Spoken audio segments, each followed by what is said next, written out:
കോൺഗ്രസിൽ നിന്ന് 3 MLA-മാർ BJP-യിലേക്ക് വരാൻ തയ്യാറായിരുന്നു. ഈ വെളിപ്പെടുത്തൽ നടത്തിയത് നമ്മുടെ മേജർ രവിയാണ്. അവർ തന്നെ സമീപിച്ചിരുന്നു എന്നാണ് അദ്ദേഹം പറയുന്നത്. എന്താണ് സാർ ഇങ്ങനെ ഒരു നീക്കം നടന്നിട്ടുണ്ടോ? ഇത് നമുക്ക് വിശ്വസിക്കാമോ? അല്ലാതെ അവസാനിച്ചിട്ടില്ല, ആ കാര്യങ്ങൾ നടന്നുകൊണ്ടിരിക്കുക.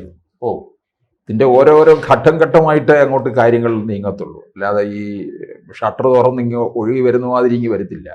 അതിന്റെ ഓരോ ചുവടുവെപ്പുകളൊക്കെ ഉണ്ട്, പടിപടിയായിട്ട് മുന്നൊരുക്കങ്ങളൊക്കെ ഉണ്ട്. കാരണം ഇങ്ങോട്ടേക്ക് വന്നു കഴിഞ്ഞാലുള്ള സ്ഥാനമാനവും ഒക്കെ നോക്കണം.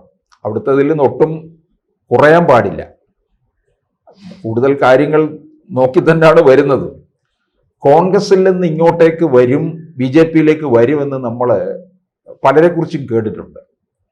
ഇപ്പൊ ഏറ്റവും അവസാനം നമ്മൾ കൂടുതലായിട്ട് ചർച്ച ചെയ്തതും എല്ലാവരും പ്രതീക്ഷിച്ചിരുന്നതും ശശി തരൂരാണ്, അല്ലെ?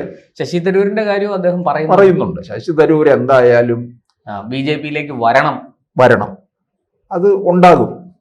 അല്ലെങ്കിൽ BJP-യുടെ ഒരു MP-യോ മന്ത്രിയോ ഒന്നും ആയിട്ടില്ലെങ്കിലും നരേന്ദ്രമോദിയെ പിന്താങ്ങി നിൽക്കുന്ന അത്തരത്തിലുള്ള ഒരു സ്ഥാനമാനത്തിൽ തരൂര് വരും. കാരണം തരൂരിന്റെ ലോകം വേറൊന്നാണല്ലോ. ഈ നയതന്ത്ര ഇടപാടുകൾ കാര്യങ്ങളിലേക്കൊക്കെയാണ് ഇന്റർനാഷണൽ, അതെ, റോമിംഗ് ആണ്. അതെ. അപ്പൊ അത്തരത്തിലുള്ള കാര്യങ്ങളുമായിട്ട് ബന്ധപ്പെട്ട് BJP-യോട് അനുകൂലിച്ച് വരും. പിന്നെ കോൺഗ്രസിൽ നിന്ന് ചിലർ പോകും എന്നുള്ളത് ഉറപ്പാണ്. എനിക്ക് തോന്നുന്നു അത് 2026 തെരഞ്ഞെടുപ്പ് ഒന്ന് കഴിയണം. അത് കഴിയുമ്പോഴായിരിക്കും ഒരു പക്ഷേ സ്ഥാനാർത്ഥി പ്രഖ്യാപനം നടത്തുമ്പോൾ തന്നെ അത് സംഭവിക്കാൻ സാധ്യതയുണ്ട്. അങ്ങനെയും ചിലർക്ക് അത് ഉണ്ടാകാം. പിന്നെ തെരഞ്ഞെടുപ്പ് കഴിഞ്ഞ് ഫലപ്രഖ്യാപനവും കഴിയുമ്പോൾ പിന്നെ കൂട്ടത്തോടുള്ള പോക്കും ഉണ്ടാകും. അത് ഉറപ്പായ കാര്യമാണ്. സ്ഥാനാർത്ഥി നിർണയത്തിലും അത് ഉണ്ടാകും. കാരണം കോൺഗ്രസിന് നമുക്കറിയാം, ഒരു മണ്ഡലത്തിൽ 10 പേരുണ്ടാകും സ്ഥാനാർത്ഥികളായിട്ട്. ഒരേ സമയം തന്നെ മത്സരിക്കാൻ കുപ്പായം തുന്നി നിൽക്കുകയാണ്. അത് MLA ഇതിലായാലും വാർഡ് മെമ്പറായിട്ടായാൽ പോലും അതിനുണ്ട്. പിന്നെ മുഖ്യമന്ത്രി സ്ഥാനത്തേക്കും ഉണ്ട്. മന്ത്രിയാകാനും കോൺഗ്രസിലെ എല്ലാവരും ഞാൻ ചുറ്റി MP-മാരായിട്ട് പോയിരിക്കുന്നവരെല്ലാം MLA ആയിട്ട് വരാൻ താല്പര്യപ്പെടുകയാണ്. അതെന്തുകൊണ്ടാണ് അവർ വരുന്നത്? അവർക്കറിയാം കേന്ദ്രത്തിൽ കാര്യമൊന്നുമില്ല, ഡൽഹി പോയിട്ട് ഇനി കാര്യമൊന്നുമില്ല. ഇങ്ങോട്ട് വന്നു കഴിഞ്ഞാൽ ഇപ്പം കേരളത്തിൽ നിന്ന് പോയിട്ടുള്ള MP-മാരെല്ലാം മുതിർന്ന MP-മാരാണ്. അതിൽ ജൂനിയർ ആയിട്ടുള്ളതെന്ന് പറയാൻ ഷാഫിയേ ഉള്ളൂ. ബാക്കിയെല്ലാം മുതിർന്നവരാണ്. കൊടിക്കുന്നിലായാലും അടൂർ പ്രകാശ് ആയാലും രാജ്മോഹൻ ഉണ്ണിത്താനും ബെന്നി ബെഹനാനും ആന്റോ ആന്റണിയുടെ പേരൊക്കെ KPCC അധ്യക്ഷ സ്ഥാനത്ത് വരെ പറഞ്ഞതാണ്. അപ്പൊ അവര് തിരിച്ച് കേരളത്തിലേക്ക് നോട്ടമിട്ട് വന്നാൽ, ജയിച്ചു കഴിഞ്ഞാൽ UDF അധികാരത്തിൽ വരികയാണ്, അവർ മന്ത്രിസ്ഥാനത്തിന് വേണ്ടി വിലപേശും. കാരണം അവർ ബാർഗൈൻ ചെയ്യും. അതിനുവേണ്ടിയാണ് അവർ വരുന്നത്. കാരണം കേന്ദ്രത്തിൽ നിന്നാൽ ഇനി ഒരു MP ആയിട്ട് അങ്ങനെ നിൽക്കാം. ഇനി ഇവിടെ വന്ന് തോറ്റുപോയി UDF അധികാരത്തിൽ വന്നില്ലെങ്കിൽ MP ആയിട്ടും തുടരുകയും ചെയ്യാം. ഇനിയിപ്പോൾ കോൺഗ്രസിൽ സംഭവിക്കാൻ പോകുന്നത്, ഈ മേജർ രവിയുടെ അടുക്കൽ 3 MLA-മാർ എന്നേ പറഞ്ഞുള്ളൂ. കോൺഗ്രസ് ആണോ CPM ആണോ എന്ന് പറഞ്ഞില്ല. പക്ഷെ അത് വായിച്ചിടത്തോളം നമുക്ക് അറിയാൻ കഴിയുന്നത് കോൺഗ്രസിൽ നിന്ന് തന്നെ ആയിരിക്കും. അത് ഏവർക്കും അറിയാൻ പറ്റുന്ന കാര്യമാണ്. അത് ഈ പറഞ്ഞതുപോലെ ഒന്ന് വെയിറ്റ് ചെയ്യുകയാണ്. പഞ്ചായത്ത് തെരഞ്ഞെടുപ്പൊക്കെ കഴിഞ്ഞ് മറ്റ് നിയമസഭയിലേക്ക് സ്ഥാനാർത്ഥി നിർണയമൊക്കെ കഴിയുമ്പോൾ വരാനുള്ള സാധ്യത അങ്ങനെയും പറ്റില്ല. ഇപ്പൊ നമുക്ക് K. മുരളീധരനെ തന്നെ നോക്കാം. K. മുരളീധരനെ പലതരത്തിലും കോൺഗ്രസ്സുകാര് ഒതുക്കി കൊണ്ടുവരികയാണ്. ഹൈക്കമാൻഡിന്റെ ഇടപെടലോടുകൂടി തന്നെ. അടുത്ത തെരഞ്ഞെടുപ്പിൽ എവിടെ മത്സരിക്കുമെന്നുള്ളത് തന്നെ അനിശ്ചിതത്വത്തിൽ നിൽക്കുകയാണ്. അദ്ദേഹം വട്ടിയൂർക്കാവിലെ സ്വയം പ്രഖ്യാപിത സ്ഥാനാർത്ഥിയാണ്. അല്ലെ, വട്ടിയൂർക്കാവിൽ അത്ര താല്പര്യം കാണിക്കുന്നില്ല മുരളീധരൻ. കാരണം തോൽക്കുമോ എന്നൊരു സംശയം ഉണ്ട്. മുമ്പ് ഇവിടെ നിന്ന് ആ രീതിയിൽ അങ്ങോട്ട് പോവുകയായിരുന്നെങ്കിൽ ഉറപ്പായും ജയിക്കും. പക്ഷെ ഇവിടെ നിന്ന് മാറ്റിക്കൊണ്ടുപോയി. അതിനിടയ്ക്ക് പ്രശാന്ത് അവിടെ ഒന്ന് കളം പിടിച്ചു. അതുകൊണ്ടാണ് ഇപ്പൊ പത്മജ BJP-യിൽ പോകുമെന്ന് നമ്മൾ ആരെങ്കിലും പ്രതീക്ഷിച്ചിരുന്നു? ഇല്ല. പെട്ടെന്ന് ഞെട്ടിപ്പോയില്ലേ പലരും? അതെ അതെ. പ്രത്യേകിച്ച് ലീഡറുടെ മകള്. പക്ഷെ എല്ലാ വമ്പൻ നേതാക്കന്മാരുടെ മക്കളാണ് പോയതും. പോയി. അതാരെങ്കിലും പ്രതീക്ഷിച്ചോ? അല്ല, ഞാൻ കാണുന്നെന്ന് അറിയാം. അല്ല, ഞാൻ മനസ്സിലാക്കുന്നത് ശരിയാണെങ്കിൽ പല കമ്മ്യൂണിസ്റ്റ് പാർട്ടി നേതാക്കളുടെ മക്കൾ BJP-യുമായിട്ടാണ് അവർക്ക് താല്പര്യം, പലരുടെയും. ഞാനിപ്പോ പേരുകളൊന്നും പറയുന്നില്ല. പക്ഷെ പല പ്രമുഖരായ CPM നേതാക്കളുടെയും മക്കൾ, CPI നേതാക്കളുടെയും മക്കൾ BJP-യോടും നരേന്ദ്രമോദിയോടും, അവര് പലരും നരേന്ദ്രമോദി ഫാൻസാണ്. സോഷ്യൽ മീഡിയയിലൊക്കെ നമുക്കത് മനസ്സിലാക്കാം. അല്ല, അവർക്കറിയാം മോദി ഉണ്ടാക്കിയിട്ടുള്ള ഒരു വ്യക്തിപ്രാഭവം എന്ന് പറയുന്നത് ചില്ലറയല്ല.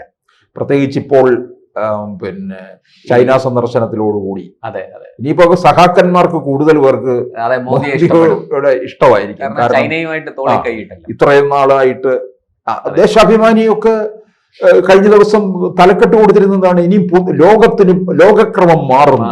അതാണ് ആലോചിച്ചു നോക്കെ.